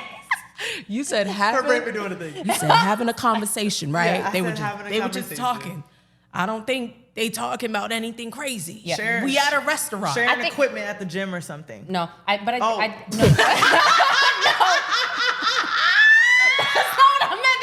meant. My girl. No, that's not what I meant. I meant no, that doesn't bother me. That's what I mean. Okay. Like, I wouldn't. What I'm saying though is a combination of the things to me. Like, I still think if you are uncomfortable, talk. However, I think 1000% that is definitely the predominant one where it's like that control thing is kind of crazy. Like they're an actual individual person. Put her on a leash. Where would I get a leash from? But see, that literally feeds into the fact that you think that you have autonomy over another human being. Yes. Like this person is not an individual person. But that's patriarchy. That's because patriarchy. That's what it was about, like owning people, owning slaves, owning the enslaved, owning the women. Mrs. Spell Mrs. if you're single. M-I-S-S? Okay. Spell Mr. M-I-S-T-E-R. And if you're single? M-I-S-T-E-R. Okay. Mrs. changes from M-I-S-S E-S to M-R-S because it turns into Mr.'s belonging. Oh, so like I see what you're saying. Yeah. Because it's like MR if Not you... them thinking I was looking out on spell. No, that's what I'm saying. I was like, say it with conviction, girl. Yeah, M-I-S-S. Yeah, that's how you spell it. What you talking about? Hold on. Okay. But it's that deep. So it's low-key like an acronym. Yeah. For... No, it is. It's it is Mrs. an acronym. It's your Mr.'s thing. Yeah. So it's like property. Been there. Yeah, it's been there forever. So it's very hard to unlearn these things, and we see it all the time. And like you were saying earlier, it's in the language. It's in the language. And it's something we can't just undo overnight. And that's why I feel like it starts at home. Yeah. And whether it's at home, figuratively, or at home, you teaching your children, or you teaching your parents. And as a woman, if you're hearing this and this is vibing with you, but you're in a relationship and you're scared to start doing this with your children. No, don't DM me. I ain't got the capacity for this. You DM Candace. Better set up consultation calls. But that's also a huge red flag to look into. Like, damn, I feel this and I want to raise my kids different, but how would my partner feel? Because you feel like he wouldn't approve of this. That's a red flag that you're with somebody who's probably a little misogynistic. And don't be afraid to say, I'm out. I'm done with this relationship. I don't care if I got 10 kids. Do you think someone can unlearn that? Yes, yeah. Decolonize the mind, my sister. Okay. You can absolutely do that. No, that's right. Nobody's going to stop you from learning. Because I just also want to encourage them that if they want to stay with this type of individual and maybe open them up to a new perspective. Yeah. You know what I'm saying? Yeah, that person has to want to do it. It's so easy to clip somebody. Yeah. They have to want to, of course, but sometimes it just starts with you changing what you figuring yourself. Yeah. For sure. And then them seeing that example. The truth is, though, I've noticed from situations, just interactions with men in general, when you bring stuff like this to them, they get triggered and they get defensive and reactive. One last thing. So what do you guys have to say to the men that are like, you don't want to get married? You don't want to have children? You're going to be old? You're blowing her mind today. You're going to be old and miserable. What? Because women need partnership. Women are made to breed. Are these actual conversations that you have? These are actual conversations. They don't Google. They dead ass don't Google, and it's getting me tight, bro. Like, what you talking about? Like, not jacking it. Nah. I'm not. So marriage serves more men than women. Yeah, that's what I wanted. Yeah, it does. Mentally, emotionally, and it's not a bad thing, right? But she's trying to trigger us. Yeah, she's trying to I get it now. She's trying to trigger us. This is real life. No, I hear you. This is real life. It serves men more, and that's not better. It's not, and this is also something that triggers men, right? Because they hear that, and then they feel like they have to brainwash women the other way to make them want this. And you don't, baby. You really don't. You just got to be a better person. Women are vibing. If they love you, they will love you. Like if you've ever been in a relationship with a woman that loves you, she'll love the crap out of you. You know, you don't have. There's no convincing needed. You know, it serves more men. Men are statistically they live longer if they're married. Yeah, their health. But women don't. No, your life decreases actually. With children, with marriage, decreases. It's a lot of domestic labor on you. It's a lot of invisible labor is what they're calling it now. And I think that also happens when you don't have boundaries because you do lose a lot of yourself naturally when you're taking care of other people. Yeah, basically. You know how philanthropy been in me or came out of me. Yeah, it's a lot. So really, I think what the dynamic should be is this. Men are amazing and they're wonderful beings, and women are amazing and they're wonderful beings. Yes. And I think a man should see women and be like, oh my God, you're like this magical, mystical thing floating around Earth. What can I do to kind of be in your vibe? And then she'll be like, oh, all you gotta do is, water me. Because really that's all women want, is just to be nurtured the way that they nurture. And then a man will be like, cool, and I'm gonna make sure that you don't get rained on. And she'll give him a baby. And then women also just have to allow themselves to receive the water. Allow yourself to be nurtured. Allow somebody to pour into you and give you love and not be afraid of that love. Because there are people who are afraid of love, whether they want to admit it or not. So do you think the wounded feminine is making that decision to protect herself? Or it's just a natural, like, I just don't want like kids. A conscious or unconscious. Oh, no. So, no. So that's interesting. I don't think maternal is equivalent. That's actually a good question. Let me sit with this. Say your question again. Not wanting kids is a protective mechanism for a wounded feminine. No, we're just in a recession. No, I think what you're speaking to is women that genuinely just don't want kids.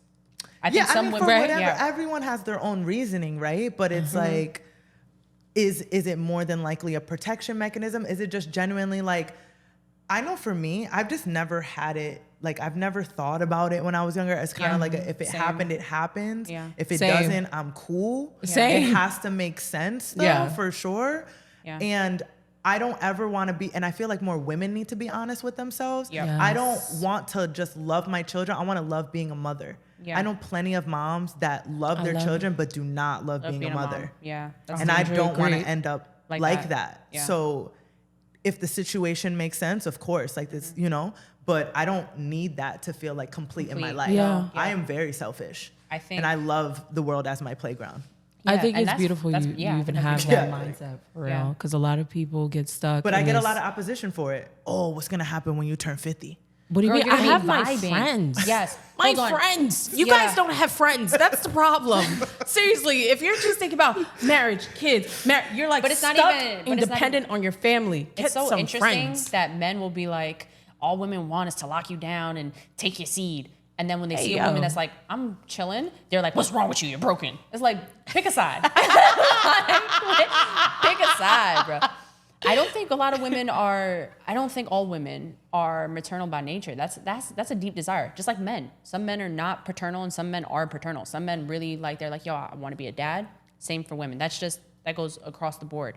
I don't know if that has to do with the wounded feminine at all. I think nurture doesn't necessarily mean birthing, right? This is a big task and demand that you're asking to put your body on. I think it's a lot, and I think it's very hard for a woman to want to do that if they're not in a safe space.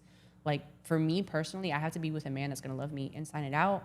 He's gonna take care of me, nurture me. I'm gonna be going through a lot. My body is going to be forever changed. Yes. I have to feel so secured and so loved to want to create this life. Right. Out of my body. Like, that's a lot. Yeah. What are you giving me? In what can parallel to what I'm doing? You know what I'm saying? Like, it doesn't. So there has to be some sort of. And I definitely think there's other ways to be motherly.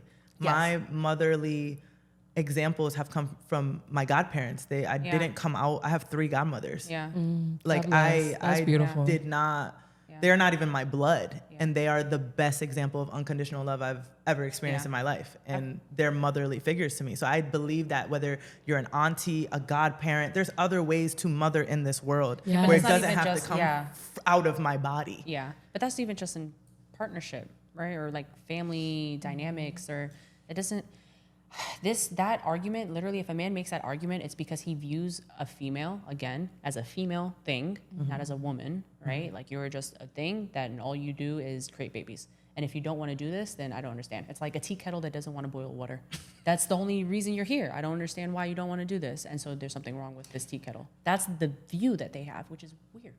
I really believe it's a preference too. It's like there are people who want to go to college, but they don't want to be a student.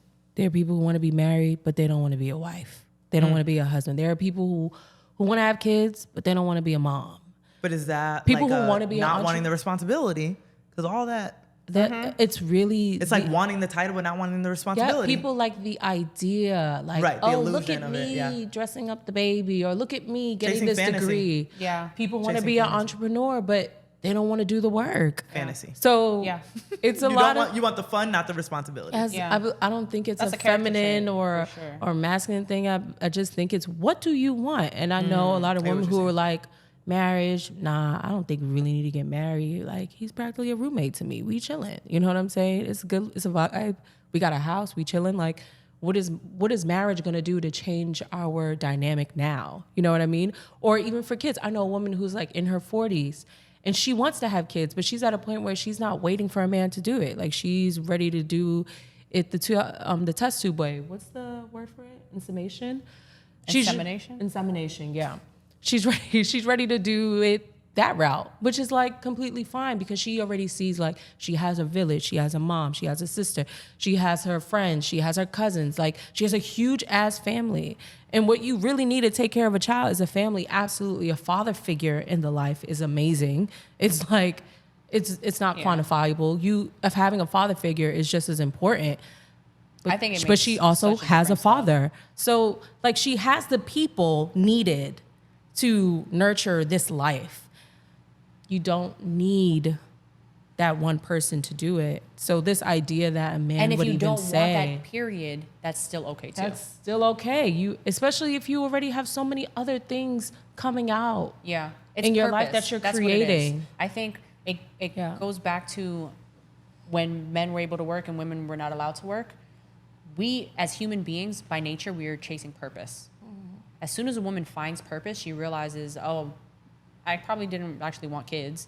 I wanted to give back to a community, or I wanted to have a charity, or I wanted to do something that has purpose to you. And for the longest time, the only thing that gave women purpose was just having kids. Mm-hmm. So it just turned into like, oh, all women want is babies. No, women want purpose, and they desperately want. And that's where feminism started. Because women were like, you're not going to keep me in this goddamn kitchen. I'll kill somebody. Right. And then they were deemed as mentally ill because they were depressed. Like it, and it was actually like a real thing. Like that was a woman that was in the house with babies. They were like, "Why are you not happy? This is supposed to be you're supposed to be happy. You're a woman." And they were going insane. Literally going insane. Yeah, it's not. This has been a thing forever. And people, I've seen the other side too, where women are like, I'd rather be in the house taking care of my kids all day. And what's crazy about that? Why are they lying? Why is you lying to the people them? No, some of them do. Some of them really do. And I love that for them. Period. I think this is also the argument with feminism. People are like, they think it means that's feminism is anti that. No. Right? Feminism is not that. Feminism is I want you to choose for yourself. Yes. If you want to be a trad wife, having a choice. And I love that shit for you, girl. Do that. If that's what your calling is, that's your purpose. That's nothing to be ashamed of or embarrassed of or nothing. But you should choose. And because men have a choice.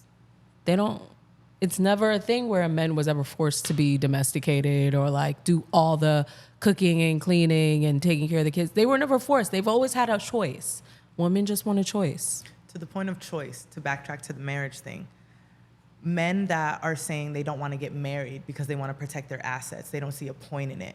Why am I? Issues? Why? And most of the time, I see it from men that have become successful, right? Mm-hmm. Like they went from rags to riches, and now they're like, I have all these things. You talking about 50 Cent? I'm talking about a couple of them. Lord. I feel like I've heard 50 Cent say something like this. No, it's a couple people in the industry that I've seen, like, and I'm talking like young, like newer It's not artists. just the industry. It's people just like Yeah, this. no, it's people in general, but it's definitely people, men, certain men that have accumulated assets where they feel like they need to protect these assets, and that marriage threatens what they've built. That's their value system. They're telling you right now, I value money over marriage. And I don't know if that's right or wrong, right? And they may be saying that's a better business decision and it's right for them. But that's their value system. That's what you value. If your core value is like sanctity and unionship, if you have some sort of religion or faith behind that, right? I think there's a lot of power in marriage, right? When you're with somebody, even just a roommate, and you feel like what's going to change. Me and Jody lived together when we were engaged, and we got married. A lot of things fucking changed when we got married. Okay, a lot, and I don't know how to explain it, but there's a mental approach, there's an emotional approach, there is this sense of we both want to see this through. If I'm just dating you and you do some stupid shit, bye. Right? And that also puts me in a position where I don't want to put all my eggs in this basket. But imagine how beautiful this basket would be if both of us were like, fuck it, there ain't no other baskets. Let's put all of them in here. And now what happens? Like, that is powerful in itself. I think there's real power in saying, like, we're tied into this till we die. So to war, we're taking this. And we're going to see each other through the ugliest. We're going to lift each other up the best way we can. We're going to really, like that. Empower each other, yeah. But you have to really value and desire that. Unity. How do you vet someone to have that value? I feel like they just tell you. I feel like they tell you. I feel like how you mentioned... Because people's whole thing is like, this person can do anything. This person can leave. How many relationships have we seen change after the woman has a baby and a year later they're not together anymore? Like, obviously, people go through seasons, and people are going through... Like, how do you marry the right person? Attention, that was me. Attention changes when you have children. You're not... It's not just you guys anymore. You're paying attention to this little life. Yes. So the mother has to breastfeed. Her attention is going towards her child, maybe not paying attention to the man so much. So these dynamics are changing. So I feel like a lot of people... I mean, it's fear-driven. It's not faith-driven that, like, it could really work out. It's very much like it might not. Yeah. There's so many seasonal changes that I don't know if I'm willing to pivot through. I don't know if this person is going to be strong enough to pivot through. So, like, when it comes to vetting and, like, even taking, it's a risk, right? Like, business is a risk. Like, love is a risk. So how did you, like, go about vetting that for yourself? Self-correction. He is really good at self-correcting. And I feel like that was something that told me, right, that in moments where we're going to feel a certain way about each other, or he was just really good at taking a step back and saying, is this feeling right? Should I have this feeling? Self-analyzing, right, and processing. And he's really empathetic. So he'll really be like, how do you feel? How is this person perceiving me? How is this person seeing me? I think somebody who can really be empathetic and somebody who can correct themselves, if they are really good at course correction, like they're not just stubborn in their ways, like they are very malleable in this sense, that is a good life partner. If they don't have those two qualities, I would have, like, antennas up. I love that. This is beautiful. You guys have any last words to the women, to the men out there? No, my back hurts. I know, she's been sturdy this whole time, but anything that you feel on your heart to share with the audience? If not, then tell them where to find you. Don't look for me. She said, I heard the mess. I just spent an hour listening to this mess. Don't find me at all. I'm good, okay? Don't come find me. No, but unless you need, like, a project done and you need a producer for your next piece, maybe docuseries, campaign, an ad, feel free to reach out to me at create@kenmira.com. And let's do something. My final hoorah to y'all is to just please go on ChatGPT and find out if you wounded and then fix that, because I'm tired of having these conversations. Oh my gosh. But yeah, that's it. My Instagram is @WoNebs, and like and follow and subscribe because her podcast hit.